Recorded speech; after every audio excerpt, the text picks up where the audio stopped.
Hi guys, welcome back to our channel. మరొక వీడియోతో నేను మళ్ళీ మీ ముందుకు వచ్చేసాను. మార్నింగే లేసి వర్క్ అంతా కంప్లీట్ చేసేసుకొని వేడివేడిగా లెమన్ రైస్ అయితే ప్రిపేర్ చేస్తున్నాను. ఈరోజు అయితే ఫంక్షన్కి వెళ్ళే పని ఉంది. ఫంక్షన్కి వెళ్ళే దారిలో మా అత్తయ్యని పికప్ చేసుకుందామని మా అత్తయ్య వాళ్ళ ఇంటికి వచ్చేస్తే చిన్న సైజ్ మినీ గార్డెన్నే మెయింటైన్ చేస్తుంది. మా బుడ్డదాన్ని అక్కడ పెట్టేసి 4-5 స్టిల్స్ దింపేసి మేమైతే ఫంక్షన్కి బయలుదేరిపోయాము. ఫంక్షన్కి వెళ్ళాము, మా రిలేటివ్స్తో కాసేపు టైం స్పెండ్ చేసి మళ్ళీ ఇంటికి తిరిగి వచ్చేసాము. ఇంటికి వచ్చిన తర్వాతకి ఏం చేద్దామని ఆలోచిస్తుంటే అప్పుడప్పుడు మీషోలో ఆర్డర్ చేసిన జున్ను పౌడర్ అయితే కనిపించింది. వెంటనే జున్ను పౌడర్ ప్రిపేర్ చేసేసాను.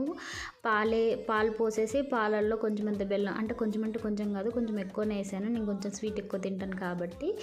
తర్వాత జున్ను పౌడర్ వేసేసి దాంట్లో ఉండలు లేకుండా కలిపేసి ఆవిరిలోనే ఉడికించుకోవచ్చు, లేదంటే స్టవ్ మీద మీడియం ఫ్లేమ్లో పెట్టి ఉడికిచ్చేస్తే జున్ను కంప్లీట్ అయిపోతుంది.